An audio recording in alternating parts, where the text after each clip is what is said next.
네, 안녕하십니까. 이사무장입니다. 오늘은 전국의 부동산 경매 사건에 신고된 유치권의 허위 신고 비율과 신고된 유치권의 유형별 구분을 알려드리고자 합니다.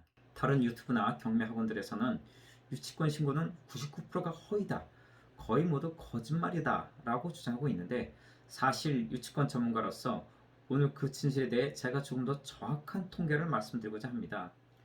결론부터 말씀드리자면 허위 유치권 신고 비율은 약 70%가량이지만 제가 해결 가능한 유치권은 약 90% 정도라고 감히 말씀드릴 수 있겠습니다. 하지만 지금 말씀드리는 내용은 전국 법원에 유치권 신고서를 모두 전수조사해서 검토한 내용은 아닌 전적으로 제 개인적인 통계임을 밝혀드리는 바입니다. 기준은 제가 해당 유치권을 해결 가능한지 여부가 그 큰 기준이라 하겠습니다. 크게 세 가지로, 첫째, 허위의 유치권, 즉 공사한 사실이 전무하고 유치권 신고서만 형식적으로 제출한 사례가 약 50%. 둘째, 실제 공사를 했지만 인정받지 못하는 유치권이 약 40%.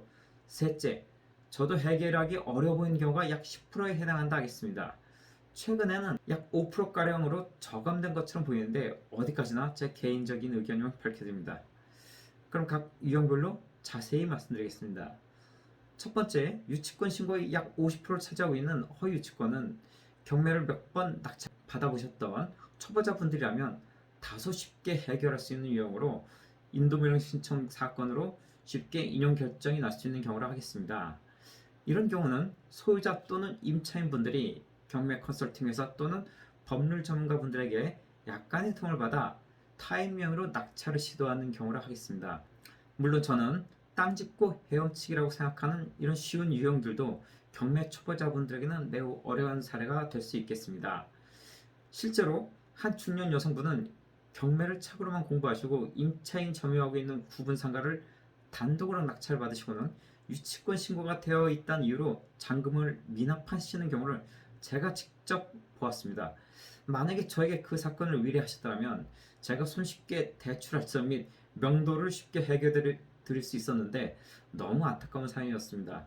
이 이야기는 나중에 자세히 알려드리도록 하겠습니다. 두 번째는 실제 공사를 했으나 법적 구성 요건을 갖추지 못한 경우를 살펴보겠습니다.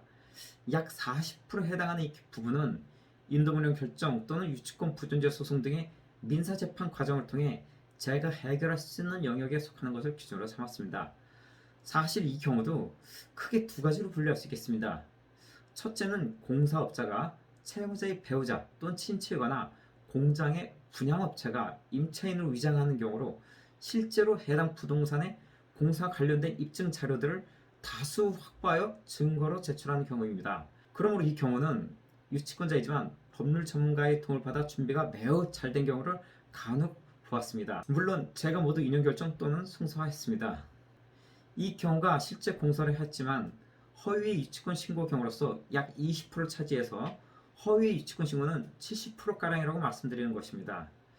둘째는 실제 공사업자가 공사를 했지만 공사 계약서 관련 입증이라든지 점유를 잘 지키지 못하는 경우 등 유치권이 인정받지 못하는 경우로 약 20%에 해당한다 할 것입니다. 앞서 말씀드린 40%의 경우는 부동산 경매 사건에서 제가 주로 많이 출입하는 영역으로서 초보자분들에게는 권해드리지 않고 있습니다. 이런 경우는 법률적 지식이 상당히 좀 있고 소송 경험을 좀 해보셔야 된다 이렇게 말씀드리겠습니다. 그래서 저는 그냥 저희 사무실에 수임을 맡기시는 것을 적극적으로 권해드립니다. 왜냐하면 현장에서 사진 촬영 및 녹취 같은 입증 자료 찾음부터 인도명령 신청서 작성 및 법원에 제출한 서류를 서면이라고 하는데 이 서면을 수차례 제출해야 할 경우가 있고 때로는 인도명령 신청 사건에서 신문기일이 한 번가량 잡히는데 일반인 분들은 제 경험상 한 번뿐인 이 신문기일 뿐임에도 제대로 답변 및 자신의 주장을 원하는 만큼 하지 못할 확률이 매우 높다는 점이었습니다. 사실 생각해보면 여러분들이 생전 처음 법원에 나가서 판사님 앞에서 유치권 관련해서 짧은 시간 내에 조리 있게 자신의 주장을 잘 펼치셔야 하는데 더더군다나 상대는 변호사를 선임해서 변호사가 대리인으로 나오는 경우 머릿속이 하얘지고 막막해질 수밖에 없겠지요.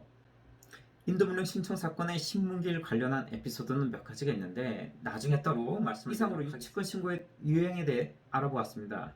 유치권 신고가 90%는 해결 가능하지만 40%가량은 일반인들이 대응하기 어렵다는 이야기이므로 사전에 철저한 조사를 하시거나 문의 주시기 바랍니다. 오늘 영상 또 도움이 되시길 바랍니다. 네, 감사합니다.